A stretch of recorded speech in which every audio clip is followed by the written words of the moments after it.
Alrighty guys, welcome back. This is Operation Hamel. This would be the Russian turn 6.7, I believe. Nope, 6.6.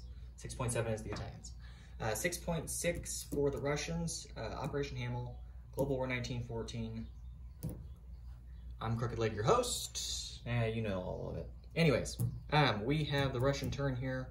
We did not have to participate in the tank technologies, but we did have to spend $4 to upgrade our two fighters from 1914 fighters to 1916. So those are updated. So we took 4 off of our 25, so we have 21 to spend. We're going to spend $1 and influence Sweden. So hopefully we'll get that. And then we're going to buy 2 infantry and then 7 militia. And yes, they're all militia. None of them are colonial infantry. So that is our purchase. Let's go ahead and do our tech roll, and then we'll do our diplomacy roll. Okay. So, for tech, we will work on, what should we work on? I guess we'll work on defense in depth. It's not even started, but guess we will. There's nothing else at this point probably that would make sense for us. So yeah, defense in depth. So we get defense in depth at stage 1. So I'm going to put that on the sheet so I don't forget about that.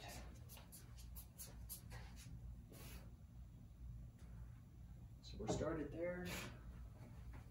Let's go ahead and do our diplomacy roll. So we're going to roll for Sweden. They are currently neutral, so we need a 3 or higher to move them up. We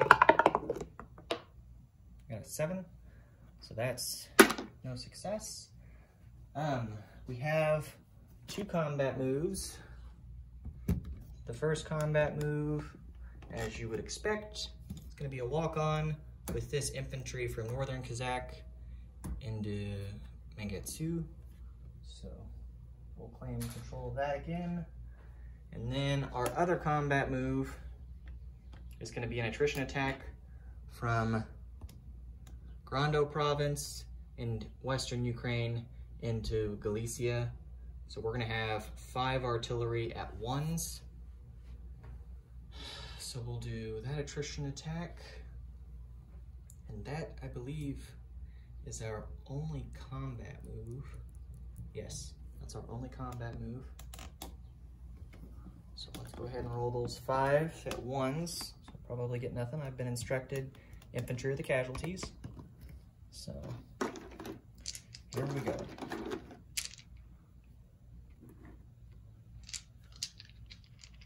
So 5 at 1s. Well, one of those was a 1, but that's all right. We're going to take 1. So let's see. So he'll lose just 1 infantry in Galicia.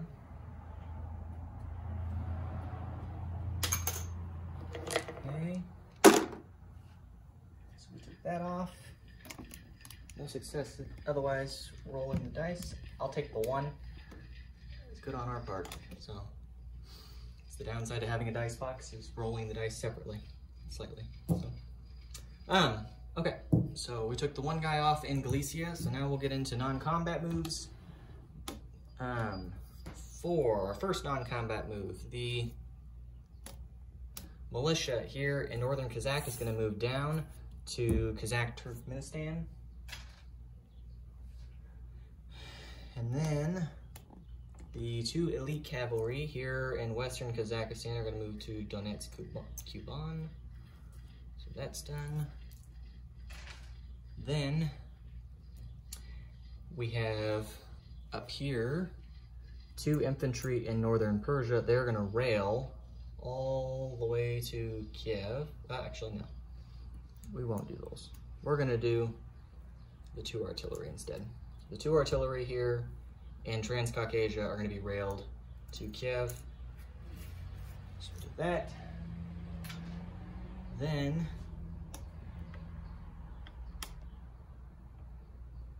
over here, we are going to move 2 militia into Kiev, along with the 2 fighters. They're gonna go 1, 2 from Grando Province into Kiev. The elite cavalry from Grando Province is gonna also go to Kiev. And the cavalry in Grando Province is gonna go 1, 2 to Kiev. We're going to take 2 infantry out of Grando Province and they're gonna walk to Lithuania. So we'll now have just 10 infantry in Grando Province. Let me get the chips for these guys.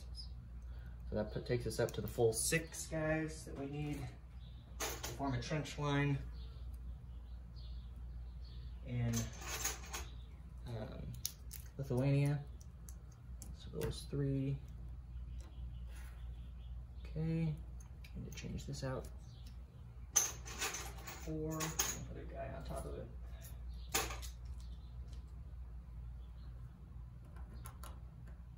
Okay, so that's done. Let's see, what else are we gonna do? I think that's it for non-combat. I don't think we had anything else that made sense to do on our end. Oh, we're gonna move 1 militia from Lithuania into Grando Province. So there's now 3 militia in Grando Province. So, okay. That is our non-combat moves, I believe. Do I want to move the transport over in the Med, or not transport, the destroyer in the Mediterranean?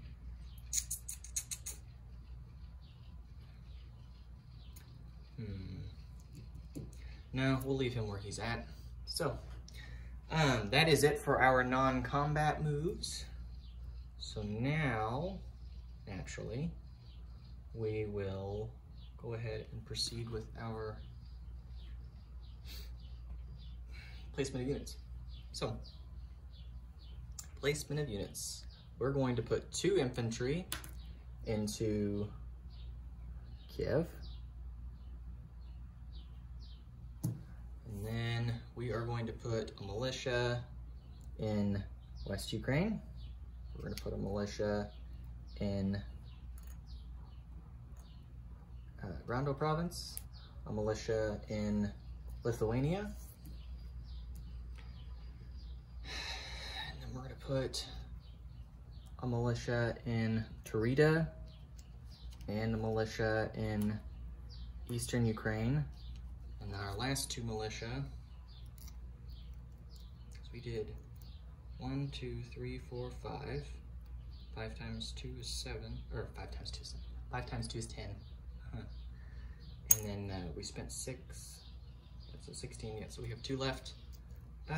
Let's see, where do we want to put them? I think I had this sorted out earlier and changed something last minute, so now I'm not remembering. Where did we want to put them? We'll just do this. We're going to put 1 in Estonia, and then we're going to put the other one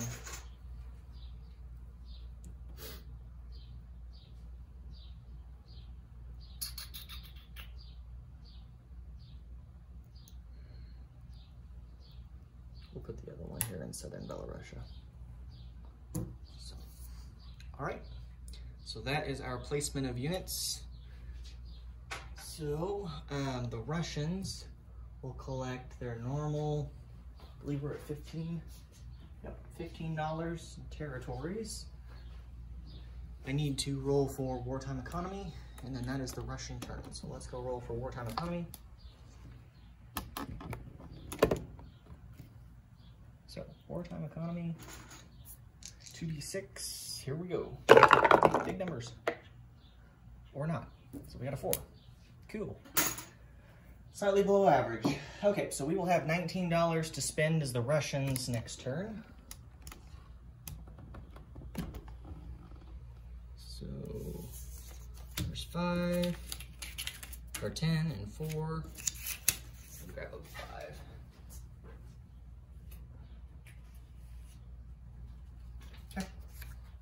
So that's our $19 to spend as the Russians, and that's it for the Russian Empire. So thank you all for tuning in, and we will catch you all next time on the Italian turn. which should be out here fairly shortly. So thank you all for tuning in. We'll catch you next time.